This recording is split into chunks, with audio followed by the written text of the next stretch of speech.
Eu começo o vídeo pedindo o seu like, a gente precisa chegar a 200 likes em menos de uma hora, um número mágico para fazer com que a nossa comunidade de reflexão cresça aqui no YouTube. E eu também quero iniciar o vídeo cumprimentando todos os funcionários públicos, porque hoje, dia 28 de outubro, dia do funcionário público. Funcionário público que é uma classe essencial para o bom funcionamento do nosso país, mas também uma classe extremamente perseguida pela inveja daqueles que gostariam de ser funcionários públicos e não conseguiram, e também pela ignorância, pois muitos serviços públicos no Brasil não funcionam da forma como deveriam, não por conta dos funcionários, mas pela falta de mão de obra no funcionalismo público. Os funcionários públicos que são essenciais para prover serviços como serviços de saúde que ajudam a reduzir o abismo social que nós temos hoje no Brasil. Mas hoje o brasileiro amanheceu, principalmente o funcionário público da área da saúde, assustado com as notícias de privatização do SUS. Um decreto que visava avaliar e estudar a viabilidade da privatização do SUS com parcerias público-privadas. Um decreto que nem passou pelo Ministério da Saúde, mostrando quanto Eduardo Pazuello é um completo... Já está morto, só esqueceram de enterrar, mas ele continua lá. Um decreto encabeçado, claro, por ele, Paulo Guedes, ministro da Economia. Paulo Guedes, de todos os ministros da Economia que nós tivemos, o mais obtuso, o mais ignorante, o mais incompetente e também o mais cruel. Parece que tudo que Paulo Guedes pode fazer para prejudicar os mais pobres, ele vai fazer. E esse projeto de privatização do SUS foi exatamente isso. E não venha dizer que não era um projeto para estudar a viabilidade, era a porta de entrada para a privatização do SUS. E a pressão foi tão grande, mas tão grande, que Bolsonaro, agora no início da noite, final da tarde, revogou o decreto. Falou, não, era para fazer obras, não sei o que tem, não, era para privatizar o SUS, era o início de privatização do Sistema Único de Saúde. Paulo Guedes, ele é tão inapto que ele não consegue sentir, ele não tem tato político nenhum, ele é um ignorante político. A Paulinha Guerreira, ela sabe muito mais de política do que Paulo Guedes.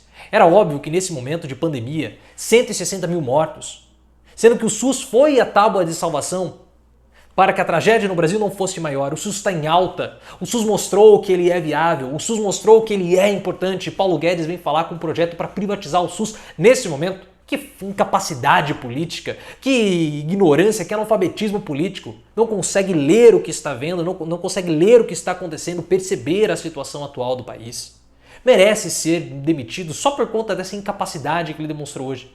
Incapacidade que ficou muito clara no livro do Mandetta. O Mandetta falou, o Paulo Guedes tinha lá uma atribuição, uma norma do ministério dele. Fazia 2 anos que ele já estava na pasta e ele não sabia.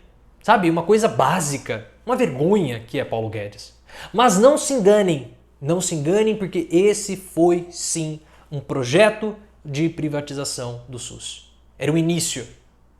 Mas a revolta popular, a manifestação popular e a manifestação contrária de vários e vários parlamentares deram um basta nisso. Mas a ideia continua lá. Em um momento de mais fragilidade do SUS, possivelmente esse projeto vai ser desrevogado e vai acabar tentando ser emplacado. E o que consistia nesse projeto? Que é algo que nós precisamos ficar de olho, porque já há um cheiro de privatização do SUS e nós precisamos patrulhar. Porque o Sistema Único de Saúde é uma das grandes plataformas de redução da desigualdade social que nós temos no país. Você pode dizer que o serviço do SUS ele é ruim, mas o serviço do SUS não é ruim, por isso precisa ser privatizado. O serviço do SUS ele é excelente e nós vimos agora durante a pandemia. É claro que faltam equipamentos e precisa haver mais investimento na estrutura do SUS. Um dos motivos, pessoal, agora falando sobre a minha pesquisa, porque eu estudo políticas públicas para a má distribuição médica no país e também eu gosto de estudar doença mental em profissionais da área da saúde. São as minhas 2 áreas de estudo, como pesquisador, mas a principal é a políticas públicas no ensino. Uma das grandes dificuldades que o programa Mais Médicos teve para aumentar a oferta de faculdades de medicina no país, cursos de graduação de medicina no país, foi justamente a falta de estrutura que as cidades possuem com o Sistema Único de Saúde. Muitas cidades do interior do país não conseguem receber uma faculdade de medicina porque elas não têm a estrutura básica para fazer o ensino prático. Então a falta de estrutura é um reflexo da nossa imensa desigualdade social, que seria, obviamente, aumentada, acentuada com a privatização do SUS. Porque, pessoal, uma discussão que invariavelmente iria ocorrer e que pode ocorrer, e é isso que nós temos que batalhar, é isso que nós temos que nos posicionar, é a falta de qualidade, que é a mesma coisa que acabou acontecendo com o ensino. O ensino do Brasil, o que aconteceu e o que aconteceria com o SUS? Primeiro vamos falar o que aconteceria com o SUS. Esse projeto, lá nas entrelinhas, basicamente seria as unidades básicas de saúde, os postinhos de saúde, eles seriam administrados pela iniciativa privada. Mas continuaria havendo uma parte que seria pública. Só que a grande porta de entrada para o SUS são as UBSs. E o que iria acontecer? Como o nosso país é um país extremamente desigual, é claro que a demanda pela parte pública ou a parte gratuita seria muito maior do que a parte daqueles que podem pagar, porque nosso país é assim, é um país desigual. Então nós teríamos uma demanda grande daqueles que não podem pagar e ociosidade daqueles que podem pagar. Então o que iria acabar acontecendo? O governo iria comprar, possivelmente, as vagas destinadas àqueles que podem pagar. Ah, você acha que isso é impossível? Acontece a mesma coisa com o ensino superior. A mesma coisa. O ensino superior, no final dos anos 60, início dos anos 70, nós tivemos uma explosão de cursos privados. Por quê? Quando nós tivemos a reforma universitária em 1968, o Brasil queria aumentar a oferta de cursos de graduação, porque precisava melhorar os seus indicadores educacionais.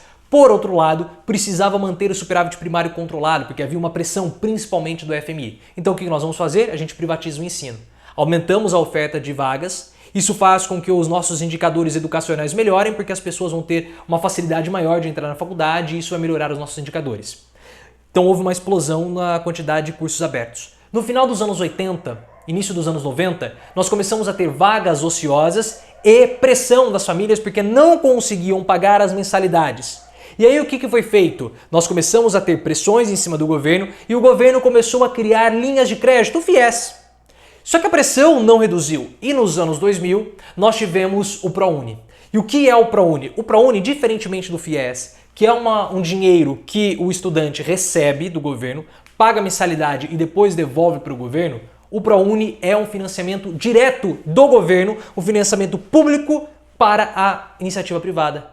Porque o que acontece? A troca é o seguinte: você, faculdade privada, você, faculdade particular privada, você me dá uma vaga, reserva uma quantidade X de vagas para esses alunos vindos das escolas públicas e eu te dou um abatimento fiscal, uma renúncia fiscal.